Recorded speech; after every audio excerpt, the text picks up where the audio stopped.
most elaborate prank? Elaborate? I don't know, there's been a few. I mean, between Jared putting all the coins in Misha's car. I think it was season 2 where I toilet papered and stink bombed his trailer.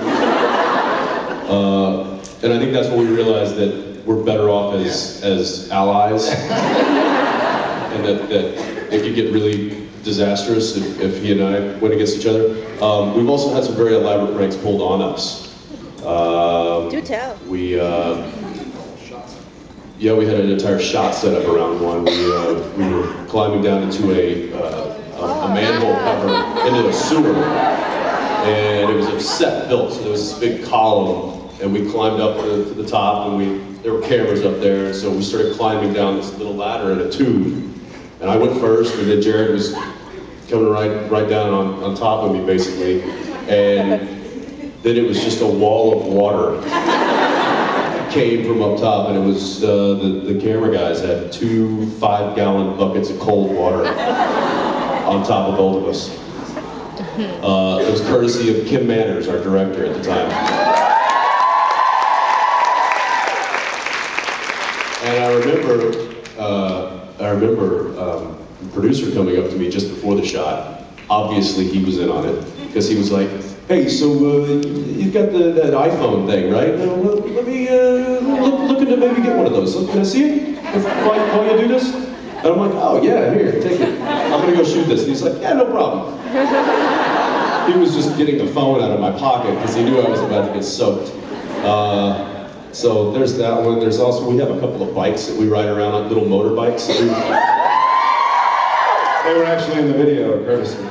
Yeah, we have a couple of motorbikes that we ride around set. They're always with us. They're in our trailers and stuff. And we couldn't find them one day, and we finally walked on to one of our sound stages. We have 3 of them. It's 3 sound stages. We walked onto one, and there was these really kind of dramatic spotlight. All the lights were off, and there's these dramatic spotlights aiming towards the ceiling, where our bikes were suspended from the rafters. Again, courtesy of Kim Manners. So yeah, it's been good times on Supernatural. Thank you. Thanks. Hi. I know this is a frequently asked question, but I don't know the answer, so I was wondering, which season is your favorite? Which season is our favorite? You know what, I would probably say, if I mean, I don't know, there's, on any given day I could probably change my answer, but today I think season 1.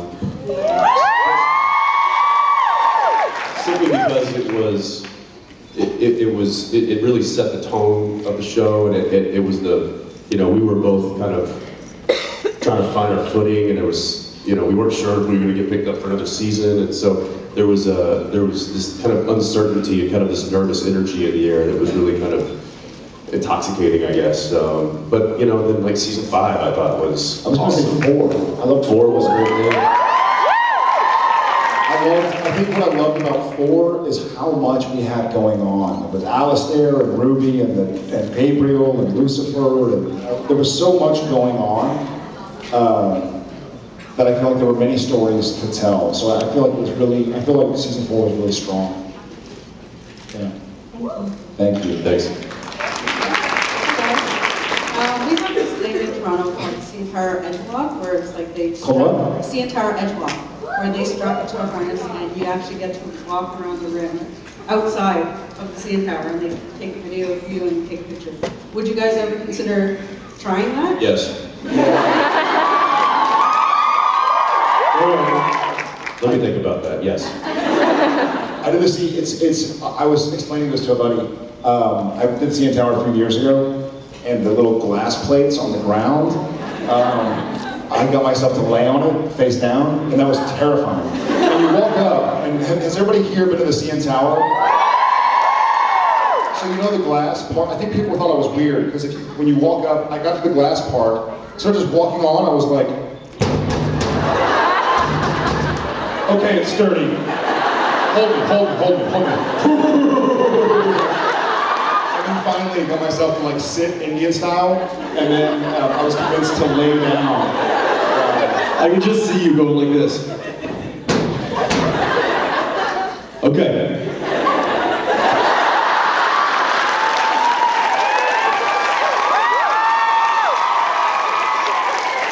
Oh, that would have been funny.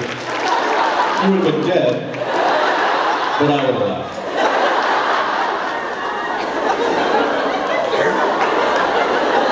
I would totally consider doing it. That'd be a lot of fun.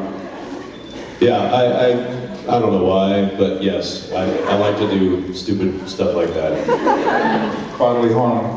I had to skydive twice. I don't know why. I did it once. Why would I need to do it again? But I did. But base jump. I have not base jumped. I'd love to do what do those guys do with the squirrel suits in, in Norway? That was awesome. They're going like 170 miles an hour, face first. Sign me up. Although I'd probably get up there and I'd be like, nope. I did that bungee jumping when I went bungee jumping for the first time. It was 175 feet. And I was like, and I was hanging on to something, and the guy leans over, he's like, the longer you stand here, the harder it's gonna be. And I was like, you shut your mouth and talk to me. And I think instead of like, the second time I bungee jumped, it was like, whee! But the first time, I literally think I went like this. It was the most ungraceful leap. Because they had a full-size swimming pool at the bottom, and they were like, we're gonna dip you in the pool. Yeah. And they put you on a scale, they weigh you, and then they put the proper bungee cord. And I remember looking at the pool, which was very big when I was on the ground. And it turned into a toilet bowl. Like, there's no possible way I'm gonna hit that. Like, I'm gonna land over there or over there. It's just, I'm not gonna ride it. So, who knows? Thank you. Thanks. Yes, thank you. Howdy. Hey there, cowboy. I just wanted to ask, like, I know that we've all seen stuff like I Am a Tiger and All Out of Love and stuff like that. And I was wondering, between you and you guys and Misha, what's the most difficult scene you guys have filmed without cracking up?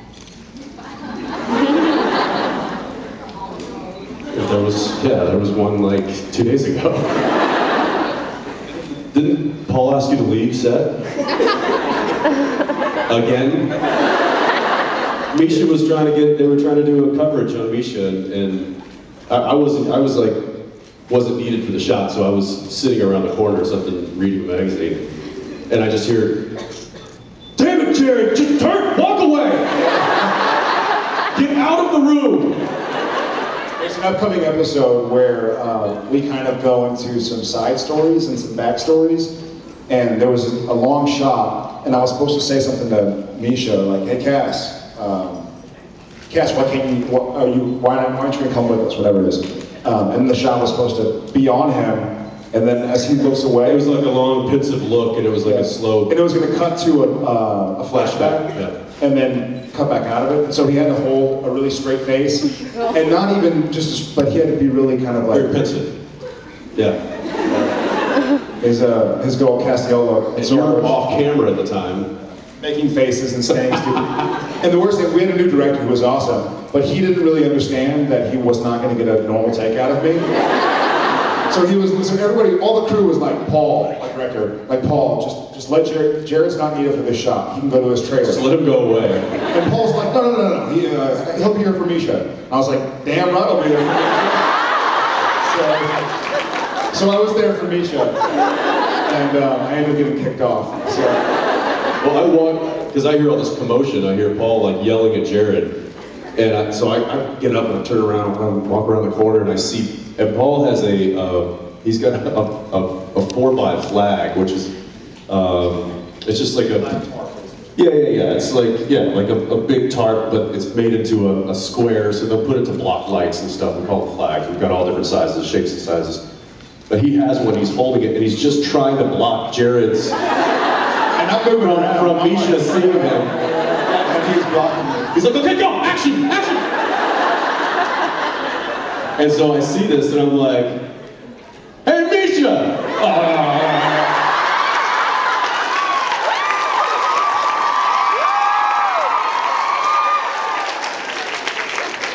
So then Paul's like, oh, damn it, both of you, get out of here! True story. Yeah. Also, I was wondering if I could give Jared a present I got from Thomas. Certainly. I didn't know what size he was.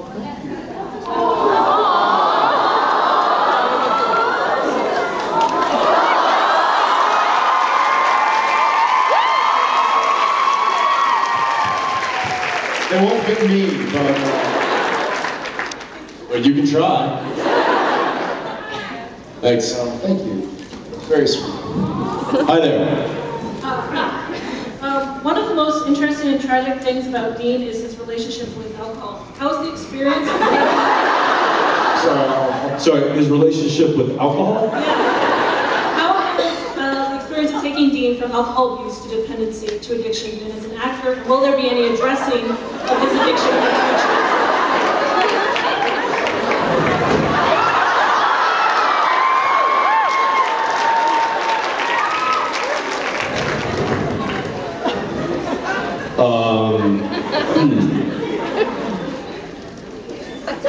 Dean's not an alcoholic. I don't know what you're talking about.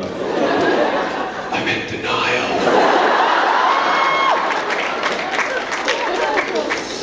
Yeah, that will subside slightly this year due to his experience in purgatory, where he couldn't find a bar. It's amazing how little liquor stores there are. They're always closed on Sundays. They're always closed. Yeah, purgatory is not a good place for an alkie. So I think that was. Here's the deal. We only have 42 minutes every week to cram all of this story in, and a lot of times some things don't get fleshed out because there's just not enough time. I believe that was an issue that was going to kind of get touched on last season, and it never really did, and I think they just kind of ran out of time and had more important stories more important questions to answer. Whether or not it gets addressed in the future, I don't know, but I do know that due to his year off of the bottle, it's probably likely that it won't pick up as heavy as it did. You know, granted, and this is kind of something that Kripke always wanted. He's like, listen, these are guys, these are dudes. You know, when they don't drink Diet Sprite. They drink beer. They don't use umbrellas. They don't use umbrellas. They don't wear tennis shoes. They wear boots. You know, they wear leather jackets. They drive a muscle car and they listen to rock music. So, you know, I think it was just part of the character. And whether or not it comes back, I don't know. I sure enjoyed it because sometimes the props department would trick me and put the real stuff in there. Actually, that was Jared. And that made for an interesting take. Thank you very much. Thank you. Hi. Hi. I didn't bring any loose pajamas for you. Sorry. That's quite all right. Thank you. So I was wondering, you've been doing the show for 8 years. How is that, you have both been, growing up, you've become parents throughout the course of the show, and your characters have been growing up.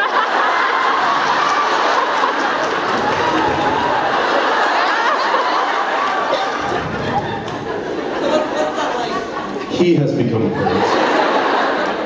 As far as I know. Yeah, what's that like? What's it like to have those monumental things happen in your life No, and just, while still working one job? Probably a lot like everybody else. I mean, like, while you're, as you feel like you've kind of evolved, like, with your characters, like, how have you grown differently from your characters? Someone's having a good time, which is funny.